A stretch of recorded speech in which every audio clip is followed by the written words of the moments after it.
Hi guys, welcome to another episode of the Clueless Drinker. Today we have got the Croglin Vampire Doppelbock from Cumbrian Legendary Ales. Now this is coming in at 8% ABV and I'll quickly read what it says on the back. Legend has it that in 1685 at Croglin a vampire attacked a young woman, biting her neck and drawing blood, while she lay in her bed. Wakened by her screams, her brothers chased the apparition out of the house where it disappeared.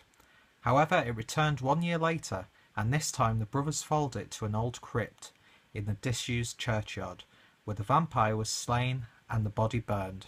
Croglin lies in the northeast of Cumbria, and as yet has not been troubled again. So, yeah, I like beers like this, where they've actually got, they're basing it on folklore, and they've created a beer from it. Why a vampire would be a Doppelbock, I'm not too sure what the thinking is behind that, but I like the charm of this already, and the fact that it's a Doppelbock.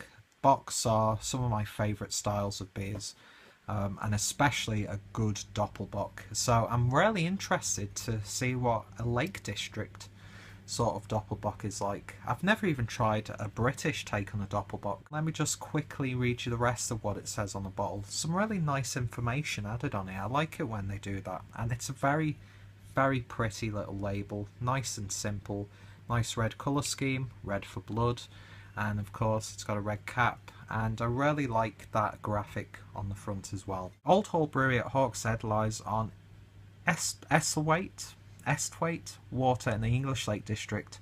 We use the wonderful Cumbrian fell water and the best English malt with quality hops from around the world to bring you the finest ales. Doppelbock is a traditional seasonal beer of Munich and is intended to be savoured for its rich malty flavours, which are incredibly satisfying.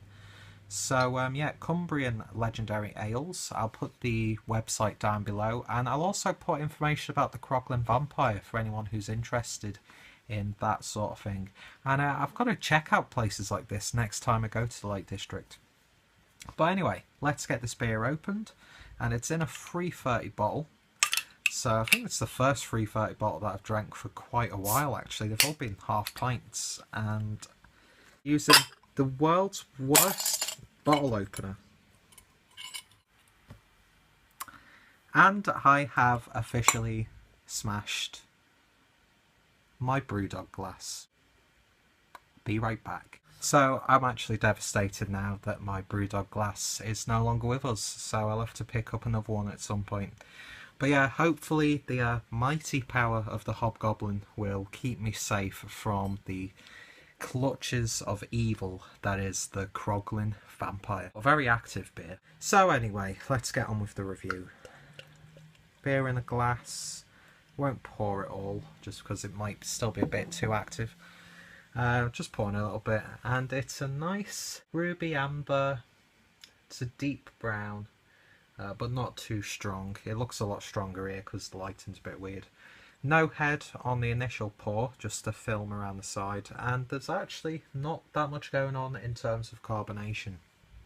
So it looks like a Doppelbock. It's slightly a bit lighter than what I've been used to in Germany. But yeah, let's give that a swirl. And yeah, a sniff.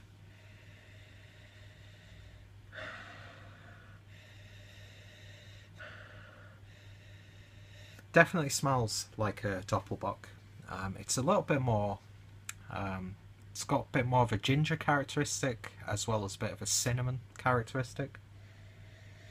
But you are of course getting those really deep, rich malty notes in there as well.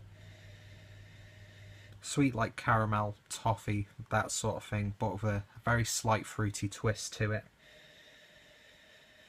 Almost like a Black Forest Gatto. It smells very familiar. It's been a while since I've actually had a Doppelbock, but I'm definitely getting throwbacks to it, and yeah, it smells really, really nice. So anyway, let's have a quick taste. Cheers.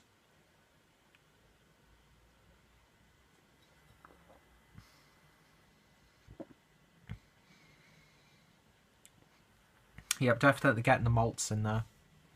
I am getting like a very toffee characteristic in there as well. I'm not even getting slightly warmed up by the alcohol, and it's actually really not that detectable. It's pretty much in the aftertaste where it's got almost like a bourbon sort of characteristic. But if you weren't to know that this was a high ABV bock, then you could cause some serious damage with a beer like this. As I'm talking now, I am getting in the back of my throat a bit more heat, so maybe you'd be able to detect it. It's balanced really nicely. And yeah, that is a really good take on a Doppelbock. I'm very, very surprised by this one. Excuse me. Let's pour the rest in. See if we can give it some head. No, not much head action going on in there. And is that a piece of glass? Yeah, you can see a very slight film of alcohol. Probably shouldn't be swigging it like this, but that is a really tasty Doppelbock. And I'm very, very happy with that one. It's chestnutty. It's, again, on the sniff, it had real tones of like a ginger and cinnamon. You're getting very slight cinnamon notes in the taste. The ginger, thankfully, isn't too evident in the taste. But I'm just really surprised at how well balanced that is and how well masked the alcohol is. Because, of course, I am feeling it very slightly in my throat. But, yeah, I was expecting it to be a lot more punchy than that. And, yeah, that is a very, very satisfying beer indeed. I am over the moon with that one. They've done a very good job at doing a German style. And, it's a style that I'm a massive fan of. But I think the high-quality water, which is very evident in this beer, mixed with clear expertise. And yeah, this is a terrific little brew. Mouthfeel, it kind of reminds me of like Coca-Cola, but much less carbonated.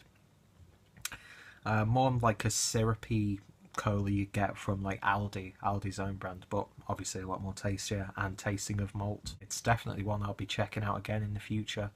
This would be great for Halloween. I'm just sorry that my Brewdog glass didn't get to experience it. That's a genuine kick in the teeth, that. But the weird thing is, there's no actual date on the best before, so I'm not too sure how fresh this beer is at all. Out of 10, I'm giving this one a 9.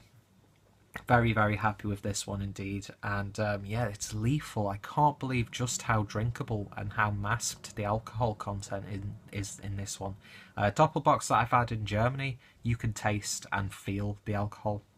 But with this, it's evident, but it's never intrusive, and yeah, perfect for a winter's night. That's my review of the Croglin Vampire, the Doppelbock from Cumbrian Legendary Ales. Definitely check out their website, and I want to check out some of their other beers as well. It's just a shame that I had to lose the Brewdog glass to try it. But anyway, I'm not bitter. See what I did there? Thanks for watching, guys. Check out the brewery down below.